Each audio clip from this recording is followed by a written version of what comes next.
The Detroit River, July 1948, 10 past 10 in the morning.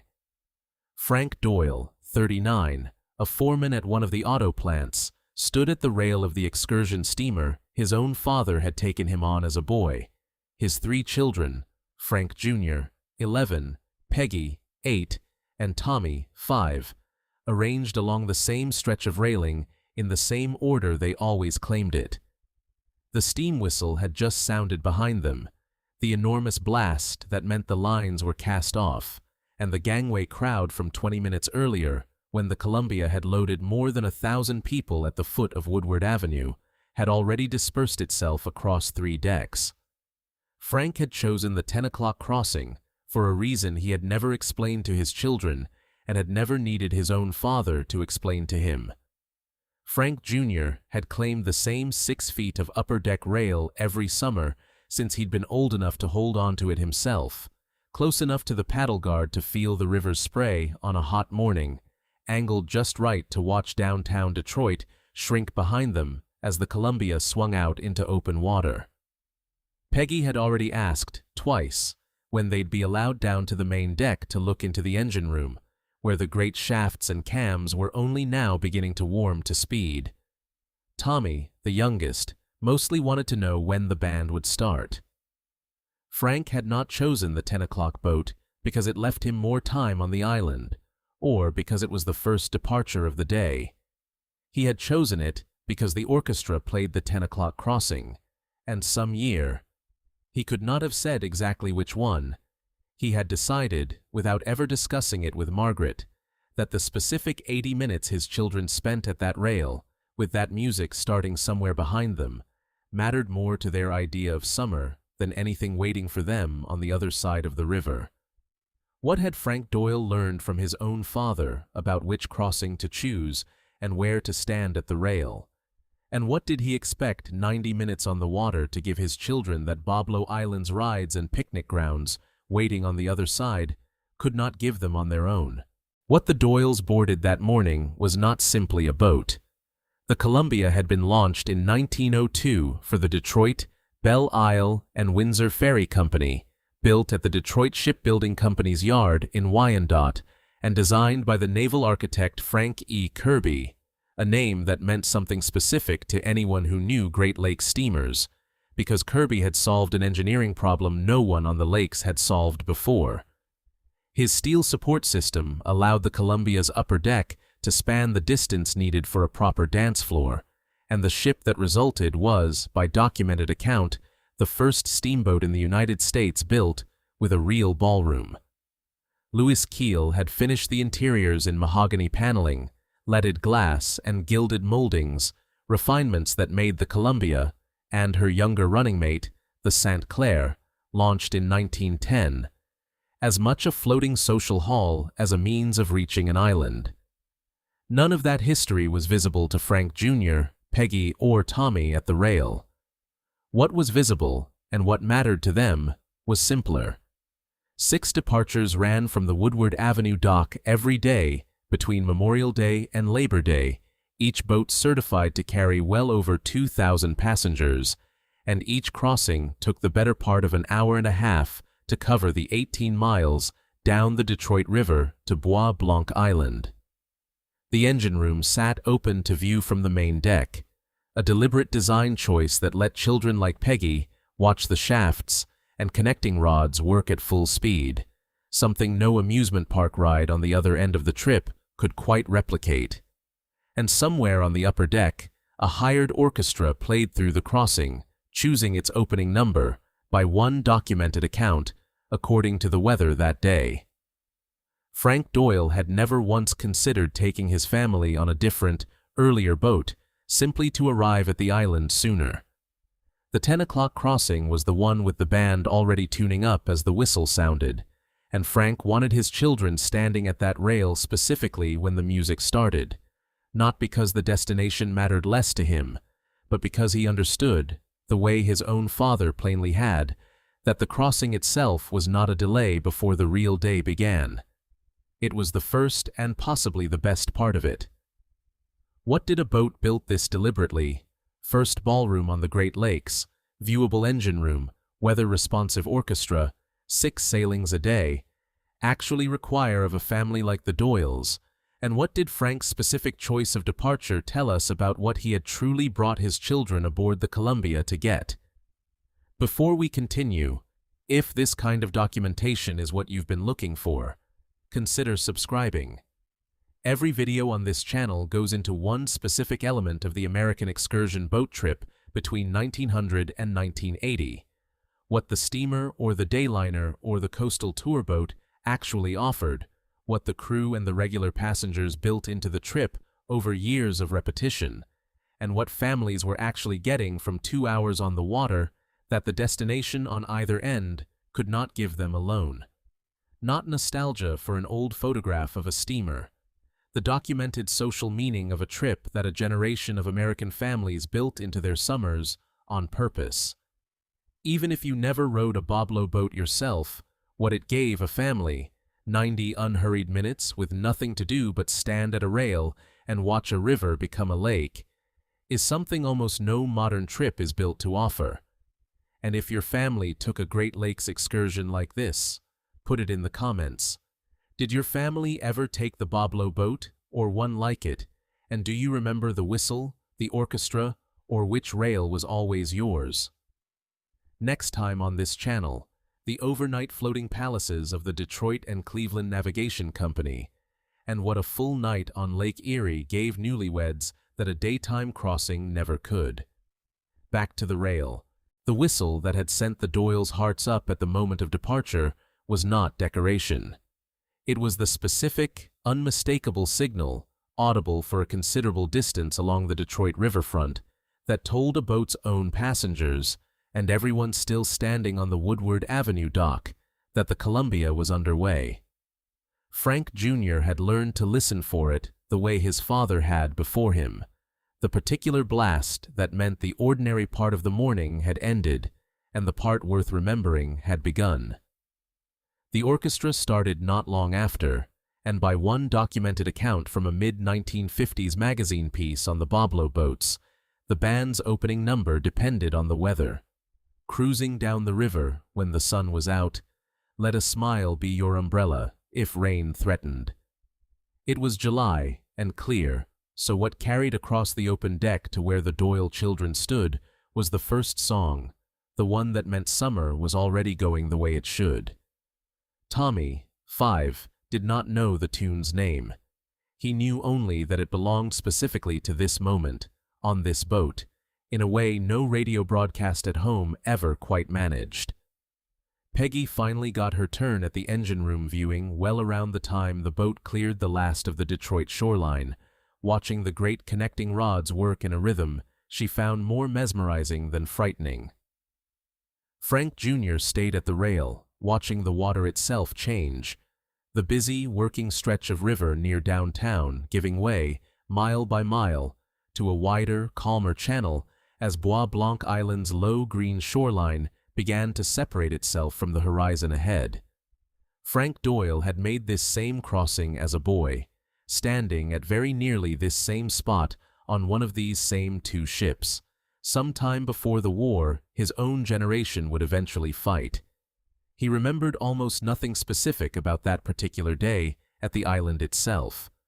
What he remembered, standing at this rail with his own son beside him 20-some years later, was the particular quality of the whistle's blast, and the specific moment the orchestra's first notes reached the open deck, sensations that had apparently outlasted, in his memory, whatever ride or attraction had waited for him on Boblo Island that summer. What was it about that specific combination, the whistle's blast, the orchestra's opening note, the river slowly widening toward open water, that fixed itself so precisely into a Detroit childhood, more permanently than almost anything else about a day at the island itself? The Boblo boat was not the only excursion steamer working the Detroit riverfront near the foot of Woodward Avenue. Docked nearby, out of a small building on First Street, the Ashley and Dustin Line ran its own steamer, the Put-in Bay, a 240-foot vessel with capacity for more than 3,000 passengers across 4 decks, built for a very different kind of crossing than the one the Doyles were making that morning. where the Boblo boats carried families to an island amusement park and back on a fixed daytime schedule. The put-in bay specialized in something else entirely. Organizations could charter her for moonlight dancing excursions, entire evenings built around a live band and an open dance floor, sailing out onto Lake Erie toward South Bass Island's own put-in bay for as little as 30 cents a head when a group of 1,000 went in together. Frank Doyle had taken exactly one moonlight excursion aboard the put-in bay the summer before he married Margaret, with a group of young men from the plant. He remembered almost nothing about the specific tune the band had played that night, and a great deal about the particular quality of the dark water, the lights of the boat reflected on the lake, and the fact that dancing on a moving deck required a kind of balance no dance hall on land ever demanded. Frank Jr., at 11, knew nothing yet of moonlight excursions, and would not have understood why his father sometimes looked, briefly, toward the First Street dock as the Columbia passed it on her way downriver. What he understood was simpler. The same stretch of Detroit riverfront that sent his family to Boblo Island on a fixed morning schedule also sent grown men and women out onto the lake after dark, for reasons that had nothing to do with getting anywhere at all. What did the same riverfront, within sight of the same dock, offer a Detroit family in the morning and a courting couple after dark? Two entirely different kinds of Great Lakes excursion, built from two different companies' boats. And what does that tell us about how many distinct things an American excursion steamer trip was actually built to provide? Before you can fully understand why Frank Doyle treated this crossing as worth the same careful choice every summer, you need to understand what a ticket for the Columbia actually cost a foreman's household in post-war Detroit. The Boblo boats had been built, from the very beginning, to serve exactly the kind of family standing at that rail, not an occasional wealthy passenger, but the broad working population of a city whose entire economy ran on the auto plants that employed men like Frank. 6 sailings a day, each certified for well over 2,000 passengers, meant the operation needed volume, and volume meant the fare had to sit within reach of an ordinary Detroit household's idea of an ordinary summer Saturday. Frank's wages at the plant put him solidly among the families the Boblo boats were built for. Not wealthy, not struggling, simply the kind of Detroit household for whom a trip to the island was an annual certainty rather than a luxury requiring special saving. He did not think of the ticket as an indulgence any more than his own father had. It was, in the specific economy of a Detroit summer, simply what a family did. The crew who ran the Columbia understood the shape of this loyalty from the inside in a way the Doyles standing at the rail never fully saw. Deckhands, ticket takers, and the boat's officers worked a season built entirely around exactly this kind of returning local crowd, families who came back nearly every summer, regulars the crew began to recognize by sight, if not by name, the specific rhythm of a business that ran flat out for 14 weeks and depended, every one of those weeks, on families choosing the boat again. What did it mean, for the Doyles, and for the hundreds of Detroit families like them, that a boat this large, this carefully engineered, had been built and priced specifically so that an ordinary auto plant foreman's Saturday could include it without a second thought? Before you can fully understand what made the Boblo boats distinct, you need to understand the other kind of Great Lakes passenger steamer working the same waters in Frank Doyle's lifetime: the overnight night boats of the Detroit and Cleveland Navigation Company, known simply as the D&C Line. Where the Columbia and St. Clair carried families to an island and back inside a single morning or afternoon, the D&C Line built its entire business on the opposite premise: a full night aboard ship, sailing from Detroit toward Cleveland or Buffalo or the Straits of Mackinac, with dinner, dancing, and a private stateroom included in the fare. By the 1920s, the company's flagships, the Greater Detroit and the Greater Buffalo, were the largest sidewheel passenger steamers ever built anywhere in the world, 536 feet long, capable of carrying over 2,000 passengers and more than 100 automobiles in their holds, each costing roughly $3.5 million to build. None of this competing world was visible to Frank Jr. or Peggy at the Columbia's rail. It was visible to men like Frank Doyle himself, who understood, the way regular Detroiters did, that a Great Lakes passenger steamer was not one single kind of experience, but several distinct ones operating side by side on the same waters. The family day trip the Boblo boats specialized in, the honeymoon cruise glamour the D&C line built its whole identity around, and the moonlight dance excursion the Ashley and Dustin line offered a few docks over. Each company had built its boats, its schedules, and its onboard amenities around a specific, carefully understood kind of Detroit passenger, and a family choosing the Boblo boat over the D&C line's overnight cruise was making, whether or not they thought of it this way, a specific choice about what kind of 2 hours, or 2 days, they actually wanted from the water. What did it mean, for the Doyles, and for a whole regional economy of competing Great Lakes steamship companies, that Detroit's riverfront supported this many genuinely distinct kinds of excursion at once, each one built by a different company around a different, carefully studied version of what a passenger actually wanted? The Doyles' 1948 crossing sat at a genuine high point for the Boblo boats. The Columbia and St. Clair were decades into a well-established, thriving operation, and the boats themselves would go on to be listed on the National Register of Historic Places in 1979, a rare distinction for working excursion vessels still in daily use. But the wider Great Lakes passenger steamer world Frank Doyle understood as a boy was already, by 1948, beginning to change in ways neither he nor his children could have anticipated at that rail.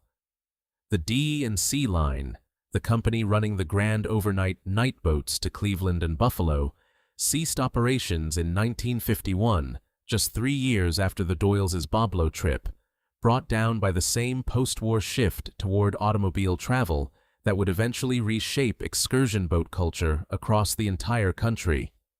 One of its retired steamers was destroyed by fire at dockside in 1959. By 1960, the company itself, once among the most recognized names on the Great Lakes, had been absorbed into a trucking company and effectively ceased to exist. The Ashley and Dustin Line's Moonlight steamer, the Put-in Bay, was reassigned to a shorter Detroit to Port Huron run in 1949 and stopped operating entirely by 1951. The Boblo boats themselves proved more durable than either of their Detroit riverfront neighbors. They kept running their same 6 times daily summer schedule for decades after the D&C line's flagships had already gone to the scrapyard, a genuine testament to how specifically the Boblo boat trip had been built around a family excursion no competing form of travel could quite replace, even as automobiles, expressways, and other entertainment options multiplied around Detroit through the 1950s and 1960s. What changed was not that the boat failed. What changed, slowly, was how automatic the choice remained for families like Frank Jr.'s own, once he had children of his own to bring somewhere on a summer Saturday. What does it mean that some of Detroit's Great Lakes passenger steamers, the overnight D&C liners, the Moonlight Put-in Bay, disappeared within a few years of the Doyles' 1948 crossing, while the Boblo boats themselves kept running the same rail Frank Jr. had claimed as a boy for decades longer, even as the world around that rail kept changing? Frank Doyle Jr. drove his own children to a newer, faster suburban amusement park for the first time in the early 1960s, once a new stretch of Detroit Expressway had made the drive across the metro area a matter of 20 minutes rather than a streetcar ride and a walk to the riverfront. The Boblo boats were still running that same summer, still departing the Woodward Avenue dock 6 times a day, still carrying the same kind of families the Columbia had carried since 1902. Frank Jr. did not choose against the boat because it had failed him. He chose the Expressway because it was simply there now, offering an option his own father had never had. And on a given Saturday, the newer park with the newer rides won out over a 90-minute crossing. His own children had never grown up depending on the way he had. What the Expressway gave Frank Jr., a destination reached in 20 minutes rather than 90, a parking lot instead of a dock, a choice of 2 or 3 attractions where his father had really only ever had one, and none of the dependence on a fixed 6 times daily schedule that had shaped every Boblo Saturday of his own childhood. What it did not give him: a rail his own children could claim before any whistle sounded, a specific, weather-chosen orchestra number that meant, with total, unambiguous clarity, that the ordinary part of a Saturday had ended and the part worth remembering had begun. An engine room a child could watch, mesmerized, for the better part of an hour. A crossing itself, not the destination, but the 80 minutes of open water in between, that had somehow become, in his own father's memory, more vivid than whatever ride had waited on the other side. Frank Jr. did not know, driving his own children to the newer park that first summer, that this was what his father had been giving him every July of his own childhood. He came to understand it only years later, the first time his own son asked him why they didn't just drive somewhere closer instead of waiting for a boat, and found that his best answer was not really an answer at all, but a specific, still vivid memory of a steam whistle's blast, an orchestra picking its opening number by the weather, and his own father's hand steadying him at a rail while the whole width of the Detroit River opened up in front of them. The rail had known what to do with a boy standing at it for 90 unhurried minutes. No one had thought to ask the Expressway to. If this channel is going to keep documenting what the American excursion boat trip meant to the families who chose it summer after summer, subscribe. There are more steamers, more river crossings, more evening cruises, and more crowded docks that were the best 90 minutes of somebody's whole summer and were never described that way at the time because they didn't need to be. Even if you never rode a Boblo boat yourself, what it gave a family, 90 unhurried minutes with nothing to do but stand at a rail and watch a river become a lake, is something almost no modern trip is built to offer. And if you have a memory of a steamer, a whistle, a rail you claimed every summer, a crossing you still remember in specific physical detail, put it in the comments. Did your family ever take the Boblo boat or a Great Lakes excursion steamer like it? And do you remember which rail was always yours? Next time, the overnight floating palaces of the Detroit and Cleveland Navigation Company, and what a full night on Lake Erie gave newlyweds that a daytime crossing never could.